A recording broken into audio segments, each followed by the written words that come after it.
let's wait till Julie comes back. Am I going to just go, I think Julie said to just go right into I'll music. just say one or two words. All right, sounds good. Just slide right into it. Come on, Julie, let's go. Morning, everyone. I invite us to stand and sing our promise of this morning into the world. Let's stand and sing. Good morning, all. Happy October. All right, will you please sing this little light of mine with me? This is my own rendition of lyrics, so you got to read those words in front of you.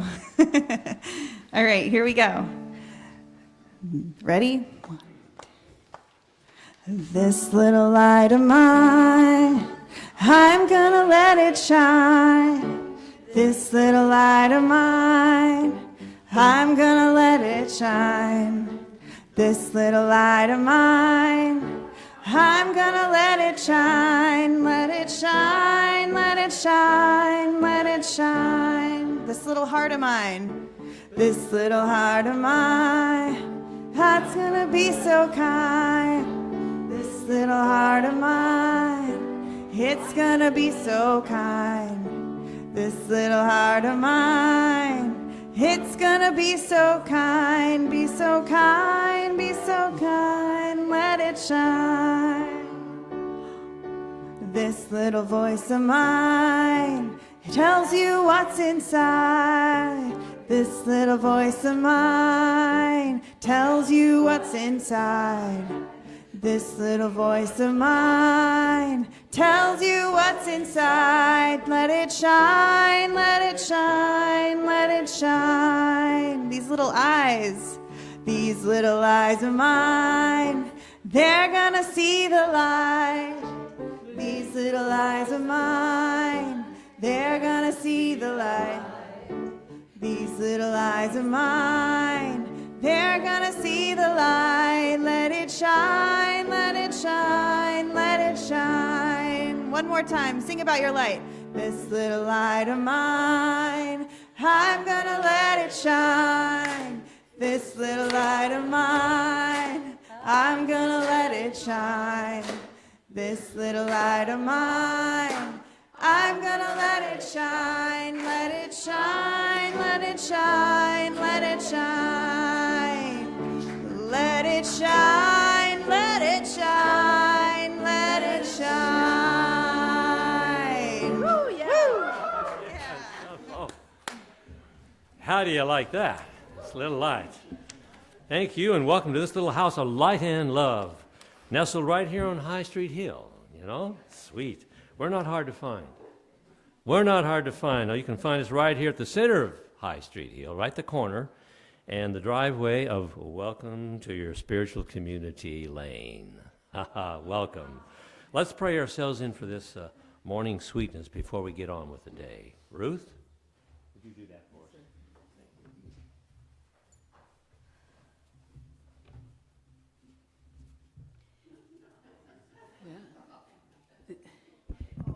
This morning you have double blessing. Ronnie will be very good today. All of you, please pray that. Yeah. Well, for our opening prayer this morning, let us come together. Let us join our minds, our hearts, and all that we are, and know that God is all there is, and all there is God. And so we go forward with the knowledge and the joy of our being and of our loving, of the joy that we are dispensing every moment of the day. And I know that every word spoken today, every thought that is in your mind is all coming to the final knowledge that we are of God. God is in my heart. I know He lives in the temple of my soul. And I would absolutely share with you whatever I have today, realizing that everything is as it is supposed to be. I'm so grateful that I am able to be here, and that Ronnie is being as good as he can. And so I release these words into the law of love, knowing that the law always says yes.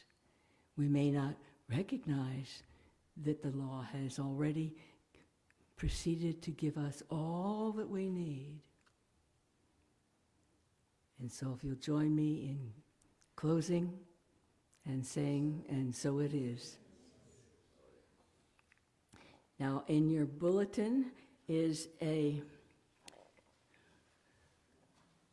calling it an affirmation. Very good. That's a good idea. Okay, if you'll join me in speaking this. When life's mysteries appear and seem to baffle me, I calm my anxieties with awareness that the universe is not created with secrets to hinder my evolution. I am thankful that my faith holds steady, and I trust that answers come from any and all directions for my enlightenment. I stay ready and willing to know, to do, and to be present in the moment. And so it is.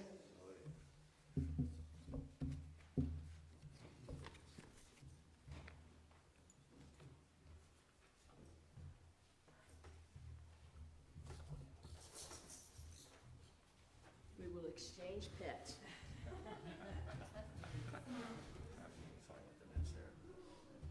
Good morning and happy October. The title of today's text is Free of Superstition, and it starts out with a quote from Louisa May Alcott. She said, "I am not afraid of storms, for I am learning how to sail my ship." And from the Science of Mind comes a paragraph as follows. If we could strip our mind of fear, superstition, and all sense of separation from the divine presence, approaching it quite simply and directly, we would probably be surprised at the results that would follow. In using spirit, the one having the greatest faith obtains the best results. And the text continues from the staff writer. It is impossible to place an arbitrary limit to spiritual power consciously used. Yet, in a sense, we limit the limitless with every choice we make, not in its overall potential, but in its particular performance. When we commit to something, everything unlike that claim recedes into the background of unchosen options. We have been doing this, and now the key is to realize it and to choose wisely and lovingly. Superstition means giving power to an imaginary cause-effect relationship where none truly exists. I think of it as logic that's been left out in the rain to warp. We make up rules to live by, then lock ourselves into them and live out the consequences as if they were somehow preordained. There is only one power, which in our lives tends to go where we direct it, to accomplish the purpose for which we sent it. This unfolds within a larger reality far bigger than we are, and our momentary choices where all things are combining, evolving, and progressing. And of course, we have a bonus affirmation today, and it is as follows. I see through all contradictions to the one perfect being in every person.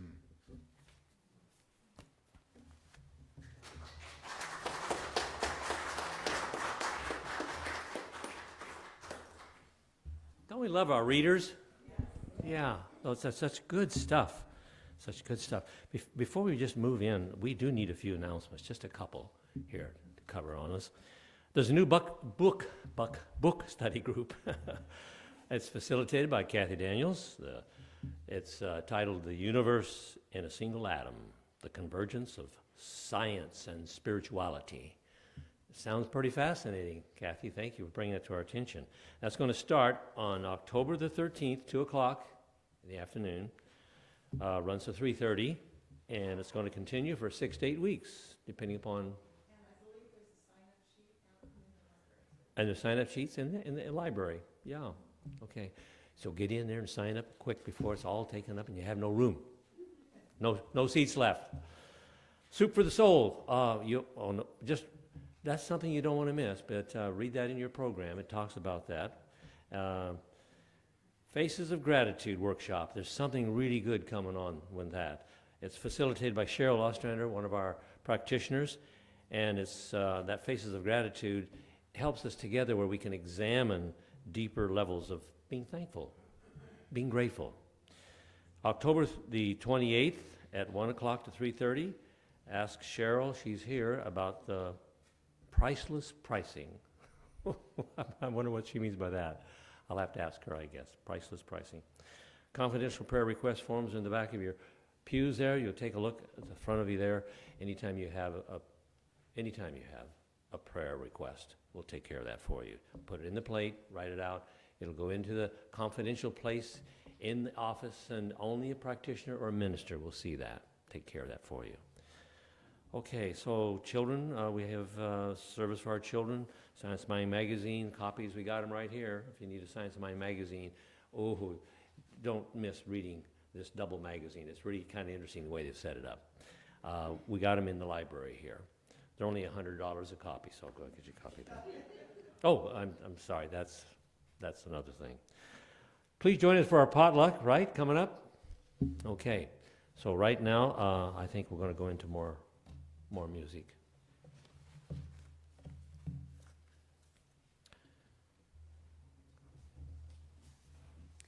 Good morning, everyone. I'm going to play an original. This is called Only I.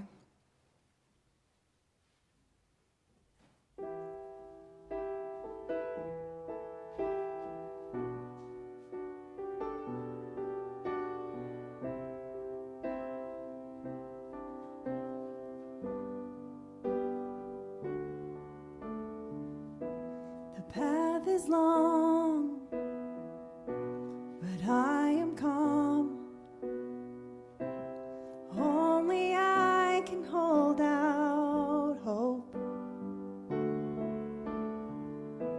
The road it winds, I come to find.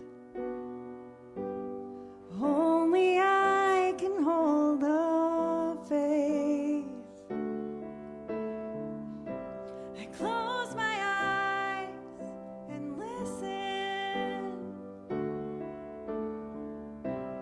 Only I can hear inside. When I stop and listen, I always hear I am enough.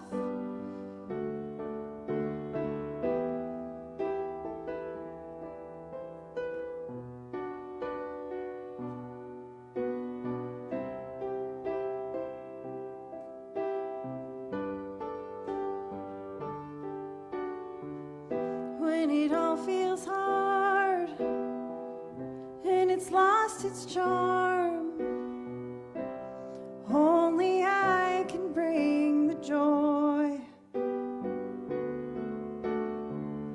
In the hardest times, I come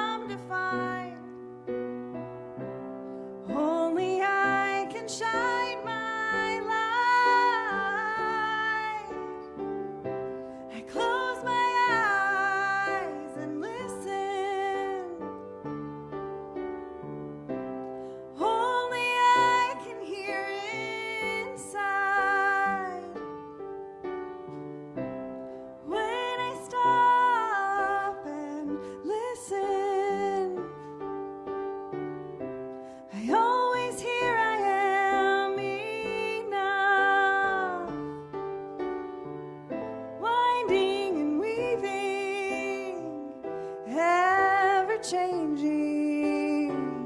Life reawakens and new begins. Spring turns to winter and the cycles go on.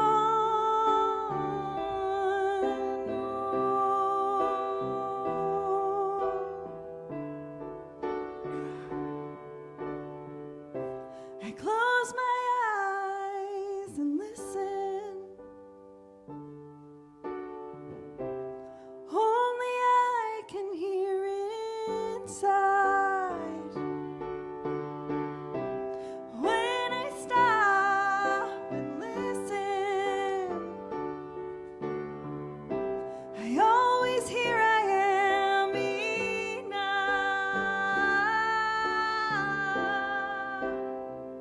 Oh, I am enough.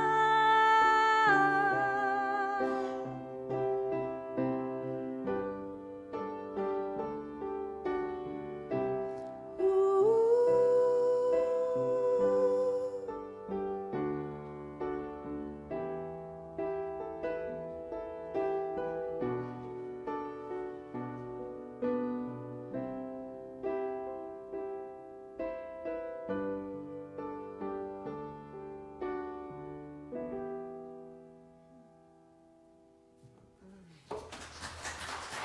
Thank you. Wow, thank you, Ari. You know, wow, what a sweet voice. Doesn't she sound like an angel? She is a songwriter. You wrote that song. And a teacher and a music student, all rolled into one. So thank you for being here, Ari. So, welcome. Welcome, everyone. So good to see you today. I had this really weird experience. I was over the other side of the mountains for a couple days this week, and it was raining when we came back and chilly, and drove over the mountain. It was sunny and warm here. Never had that experience. It's always the other way around. So we're talking about paradoxes. I thought, well, that's a paradox. A definition of a paradox. And today we're talking about the paradox mindset. And a seemingly absurd or self-contradictory statement or proposition that when investigated or explained may prove to be well-founded or true. So, there you are. So for me, my paradox is, I know I am free. I'm free to make choices. I am free. And yet there's this unseen presence somewhere guiding me. I'm so aware of that. And so it's like this paradox in my life. And maybe for you, that same paradox, that you're definitely free to make choices and to choose our attitude and our thoughts. But do you ever notice this unseen presence kind of guiding you in your life? Yeah. For many of us, we're tuned into that. So last Tuesday night, I was working late here, and it was dark, and it was raining, and I went and stood in the library, and the lights were off except for a light somewhere over the parking lot. And I looked out over the pavement and the trees and the plants and the meditation garden, and the light shimmering on the water on the driveway, and it was absolutely ethereal. It was so beautiful. And it was just a magic moment for me, an absolute magic moment, just filled with awe. And I stood there for a long time just taking it all in, and I thought, how funny that I am standing here in this church. How did I get here? Well, I know I drove, but I mean, how did I get here? Why am I here? Life seems so strange and interesting. My first minister had been a member of Woodland Chapel and then went to ministry school in California and started a church in Portland, and that's how I was introduced to New Thought. But I didn't think anything about Woodland Chapel. I didn't know anything about Woodland Chapel. I spoke here once in 1994, but it was like, it was not my home, and I didn't feel like I would be here. And I went on to have other churches. And I thought, gee, I don't know. I don't know why I'm here now. It's just this odd sensation. But I'm trusting in this part of the puzzle of my life. And, Spirit works in strange ways. Have you found that in your life? It just works in strange ways. I never thought I would be married. I never thought about marriage. And my grandmother came from a culture and a background where they bought hope chests for young girls or young women. And so we were teenagers, and she decided to buy a hope chest for her two granddaughters. Well, my cousin got a hope chest, and I decided, well, I'm not getting married, so I got a camera. And I could use the hope chest now, quite frankly. But and so I am married to a wonderful man for decades, and she's been divorced and not married for decades. So it's kind of funny. And so I never thought about having children. I mean, I like kids, but it just wasn't in my plan or my vision. And then I had children, and it was the best thing in my life. The most fun time I ever had was when all my children were home and little. They're still fun, and I still do a lot of things with them, but they're not quite as fun. I don't think they'll be listening to this. Not quite as fun as they were then, because then they kind of do what you tell them. But if anybody had told me I would be a New Thought minister, I wouldn't even know what they were talking about. What I wanted to do, guys, I wanted to teach poetry in high school. That would have gone on super well.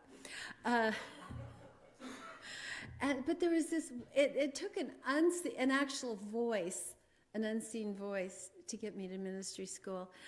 And so here I was standing here, and it's like something was just moving me in my life.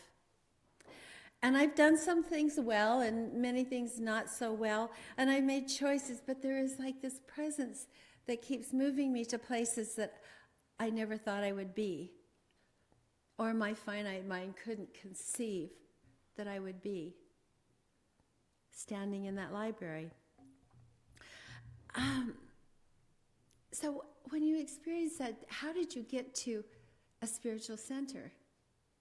Was it like just this coincidental moment that you ended up there? How did you, in your relationships, in your work, in the things that have happened to your life, were they part of your original plan, or are they part of your planning? It's interesting how that happens, isn't it? Is there something that knows greater and more than our plan that we have right now for our life? Expect that it will be different than we are thinking. Even events like tragedy, and I'm not saying that every single event in life is like planned out, but it's like there's this greater plan somehow. And perhaps, like, I'm not saying it controls us. I'm not saying it controls us, but I've become aware of this greater sense of something unfolding in our lives that is greater than we could be aware of. And, perhaps you've lost a job, perhaps you've been ill, we have a tendency to judge this, don't we? We have a tendency to judge this. And what if we had a reversal in thought? How would that be? See, in my early days of science of mind, and what I learned really well, is that our thoughts create our life. And I believe that.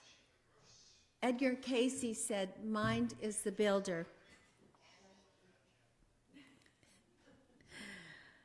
And this is true, and I got that very, very well. I got that mind is the builder.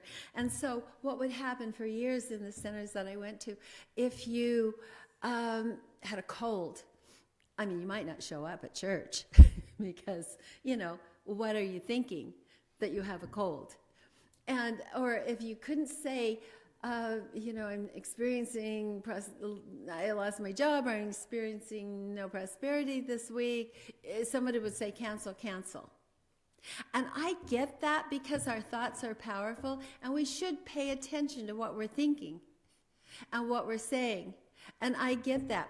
But the thing, but there was a couple things not emphasized, or I didn't get, or maybe weren't explained, or maybe we've grown into a deeper understanding. Ernest Holmes said, stay open at the top because there's more to know. And so I think there's more that we are learning. And first is the reminder that, well, it's true, I am not sick. I am experiencing sickness, and I don't have to be afraid to say that. It's an experience I'm having. I'm experiencing grief, or I'm experiencing lack, or whatever it is. But see, this is a profound way to say it. Because there is the I am.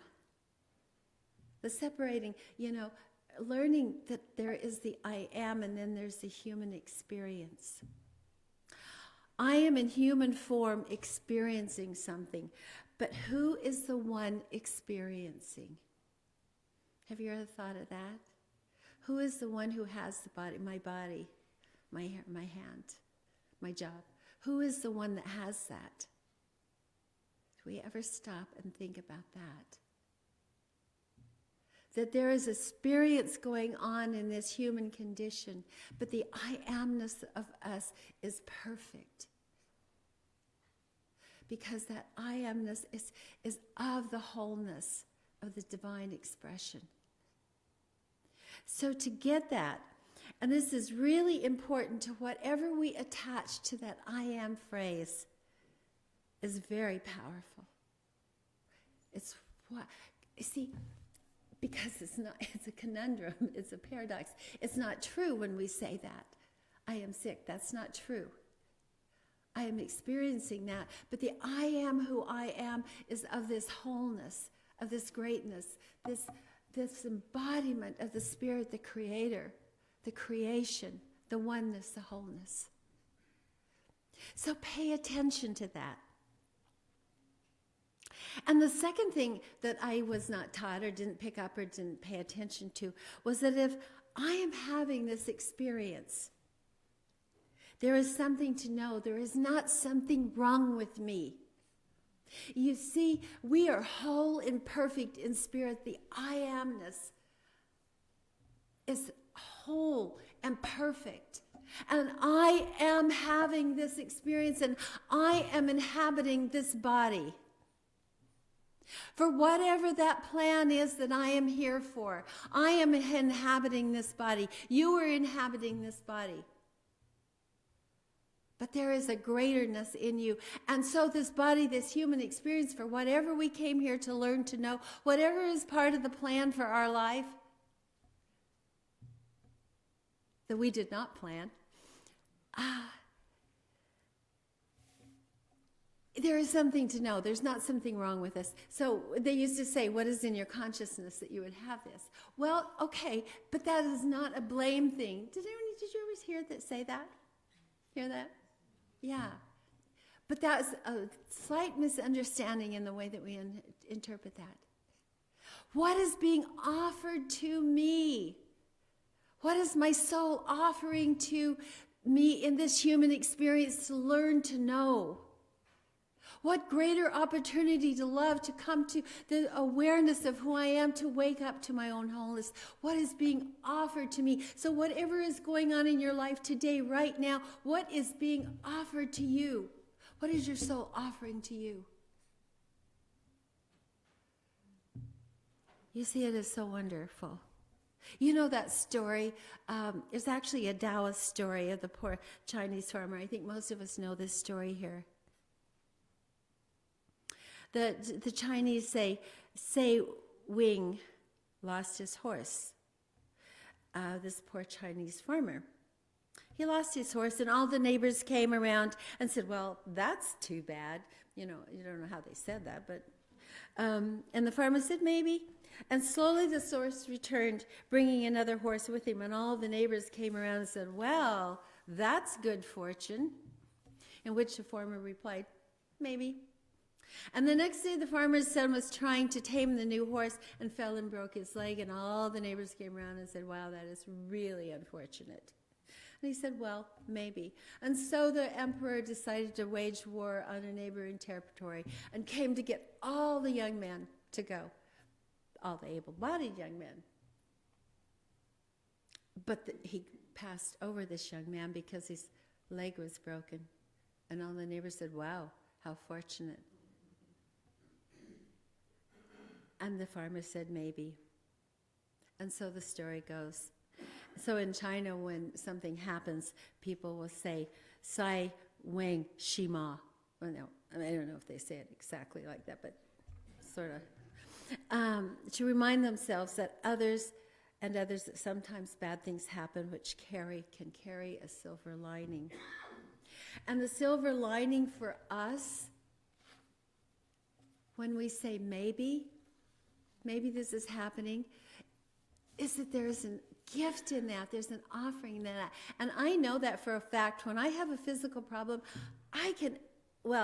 maybe years ago I couldn't, but I can tell you right now what I've been doing, what I've been thinking, and why that is happening. I just oh yeah, thank you. I know that. I've known that for a long time. I'm not ready to let it go, so I think I'll suffer some more. No, and I'm not joking on that. Do you ever do that?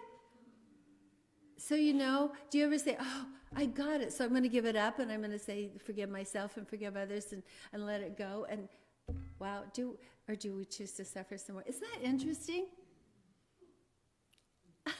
And I guess I know that you're not so different from me, because I know some things, and then I thought, well, I'm just choosing to suffer some more. Whatever, because I know why and I know what to do. So, okay, that's okay too. You can say weird things to me about that, but, So I think there's an outline of our life planned before we come here. And I say outline because, we fill in the blanks. We fill it in. We fill it in. And Jack Kornfield, a Buddhist teacher, said this: almost everyone who undertakes a true spiritual path will discover profound personal healing is necessary part of his or her progress. It's just necessary in this human form. There's work we're here to do and relationships to experience for whatever they'd have to teach us. But mostly we have to grow into this awakened self. And it's a life journey. It's a life journey. So that the greater experience we have of the truth of our being, the greatest co-creation we can make in earth. And there's profound things we can do to bring our own joy, our own prosperity, our own goodness, our own happiness, and the gift to the world too. Because, I think that's part of the overall plan. So this week, I was telling you, and I'm so fully aware of this presence. My son and I went over to French Glen. Have any of you ever been over there to the Steens Mountain? If you haven't, it's just so fabulous. So this was planned a while ago. And so I was thinking, oh gosh, it's a long way. I wonder if he still wants to go. And so I looked on my phone, and I thought, how far from Portland to French Glen? It said 5 hours. I'm like, okay, 5 hours are doable. Actually, I don't know what I read because it was actually 7 hours. But it worked out really well, and it was really fun. And so we stayed at the French Glen, this hotel. It was just an old hotel that's really cool. And the first night I was there, I woke up at 3 a.m. And I was like, I knew I need to pray. I was wide awake, and it came to me that I need to pray for two someones. And so I'm so wide awake, and I'm laying there doing my prayer treatment work for them. And I'm just not feeling it. And you have to be a practitioner to know, I guess, or study this stuff for a while to know what I'm talking about. The practitioners, by the way, are here to pray with you after the service or at any time. Just they are often wearing a stole. Today I don't see them all wearing stoles, but stoles. but you study for like 4 years to get your practitioner's license, and in that time you really study the science of prayer, and study prayer as a science. And so I'm just not feeling like okay, it's just not it's not clicking, because when I'm done and I know that it is done and I know that it is perfect, you feel it. And so I thought to myself, it just occurred to me, well, ask for wisdom and clarity. Do my own prayer to treat myself for wisdom and clarity and how to pray for this. So I was guided. I was literally in that moment, like this big awareness comes over. See these individuals in light and love and perfection, and I could see the spirit of them and the body that they were inhabiting, and it was like, yes, I know this for them. And the next day, I was aware of the shift, a real shift in these two individuals. So that was very exciting. And I thought to myself, wow, how clever of you to think to treat for yourself first. And then it dawned on me, maybe it wasn't my great cleverness after all. Maybe it was that unseen presence saying, this is how. So, it's just funny how we do. So, So Roger Teal, I don't know if any of you have heard him speak, said this: by listening to the deep wisdom within you, your intuition, your inner guidance, your unexplainable knowing, you will catch the energy and direction of the leading edge of your soul's initiative, your true self-core intention, your purpose for being in that moment. In Isaiah, the Hebrew scriptures, we read, I will go before you and make the crooked places straight, and I will break in pieces the gate of bronze and cut the bars of iron, that you may know that I, the Lord, who calls you by name. There is never a moment when Spirit is not working in our lives. And it is really, guys, the little things that go unnoticed, the little things that are happening that we just don't pay attention to. For it seeks to shine through us. And it's never gone. It's never gone. We sang this little light this morning, and it's such a sweet, simple song, but so meaningful. It's such a meaningful song. And no matter what's happening, I'm going to let my light shine. I may be down a while, but always there is a knowing within me and within you that I can recall and surrender into it, and will let my light shine. And I invite you to affirm that for yourself, that this week I will let my light shine, and remember the promise. I will go before you and make crooked places straight. And so please take a moment and just go within and take a very, very deep breath. And just let it out and be so centered in the place where you are. Anything that you might have brought with you, just set it aside. You can pick it up. So just breathe and relax.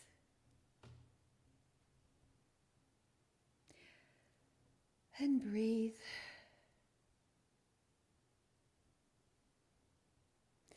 And in this silence that we will have for a moment, be aware of a place in your life where an unseen presence has been a guiding force, something that you can really identify.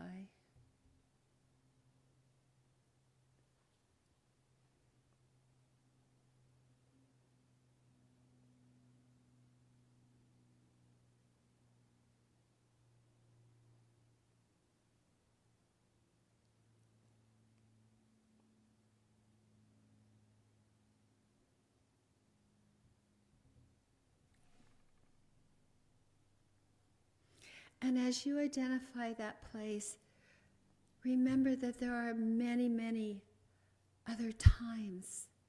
As you leave today, remember that I am with you.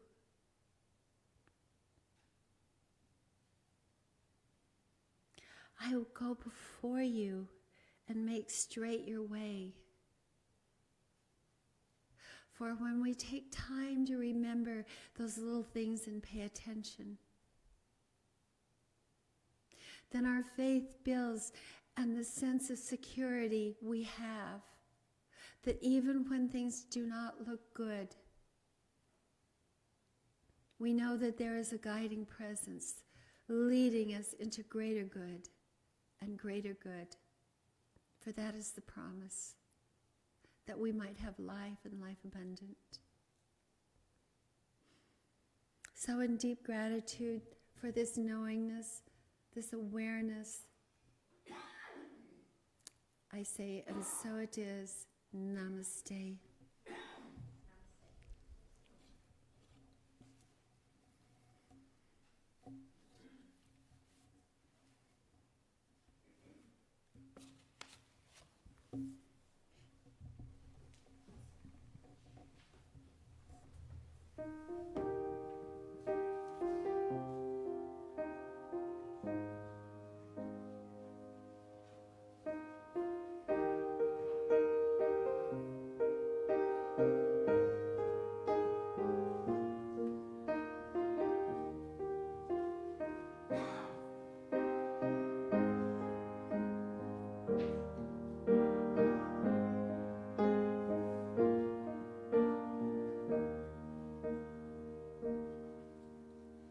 The road less traveled is less traveled for a reason.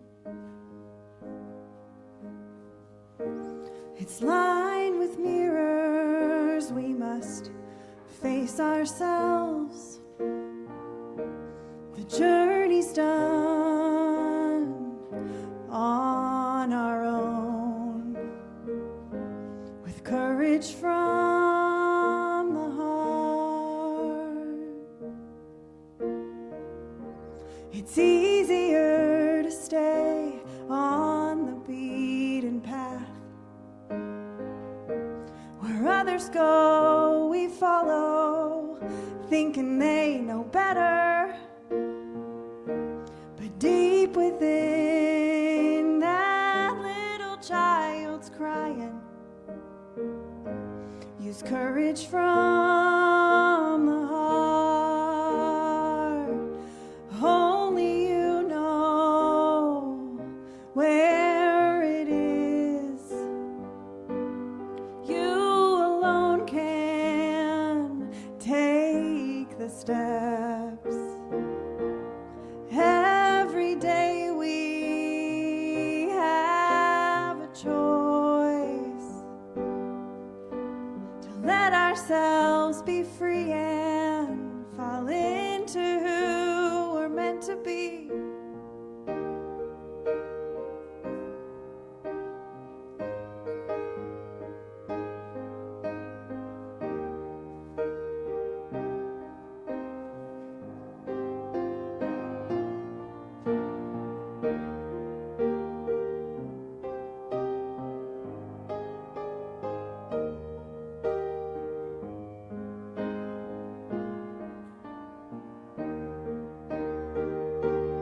You alone can take the steps. You alone can take the steps. Every day we have a choice to let ourselves be free and fall into who we're meant to be. The road less traveled is less traveled for a reason, but it's never too late to change your way and just start walking. The life we crave is ours to take, with courage from the heart.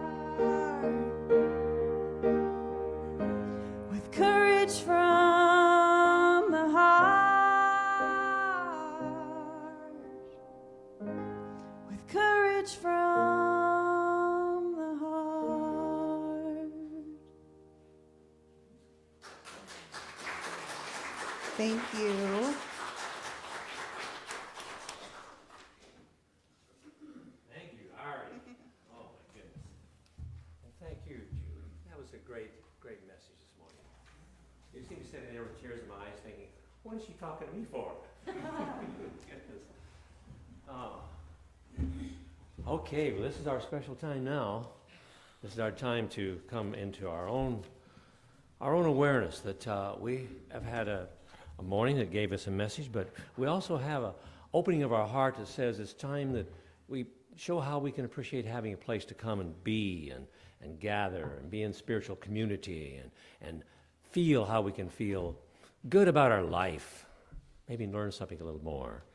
And we do that by actually with our offering that we have this morning. And I'll tell you what, why don't we have Michelle help us here and Paul standing right here. Just right ready for us. That's actually Chris Christopherson. I guess you guys didn't know.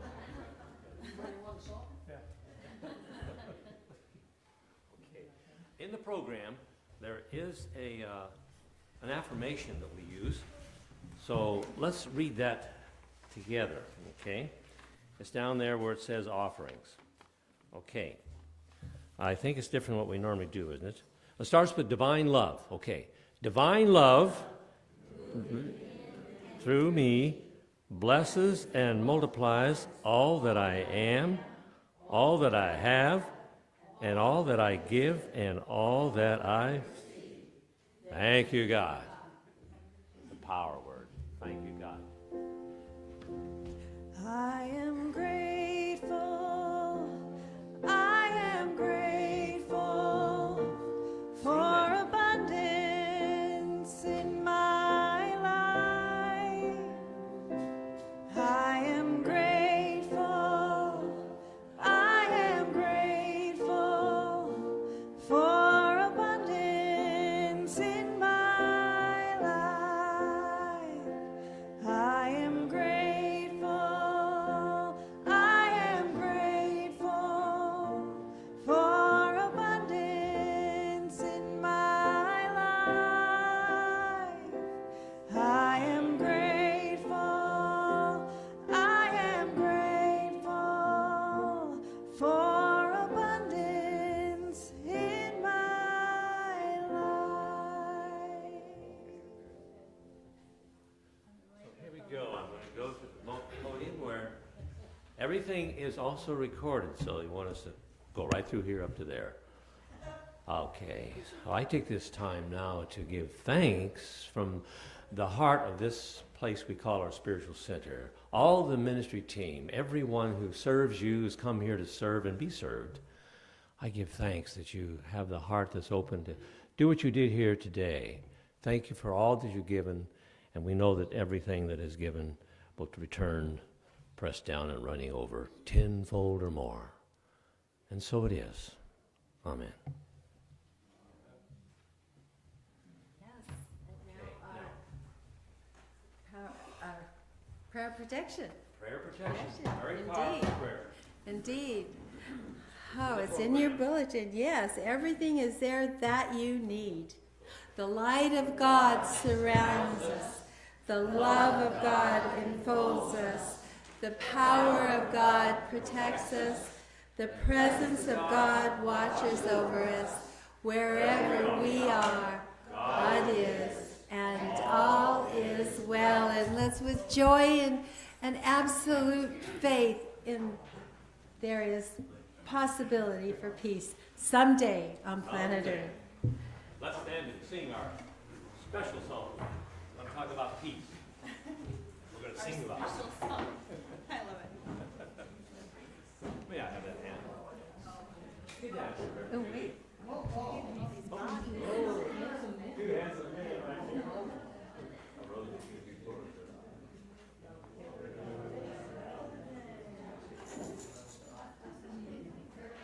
Are we ready? Okay, Yeah? go for it.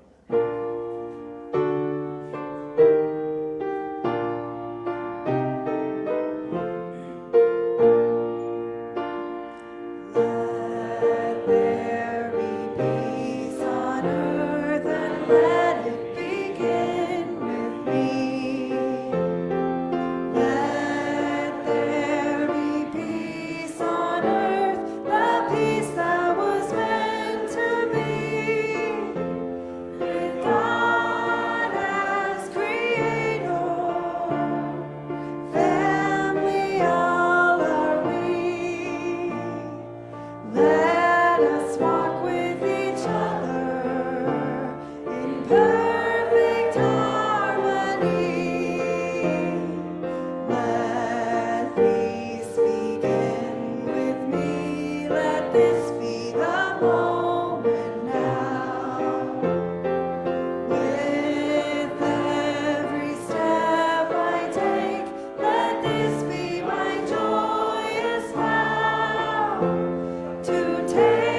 need to stretch it.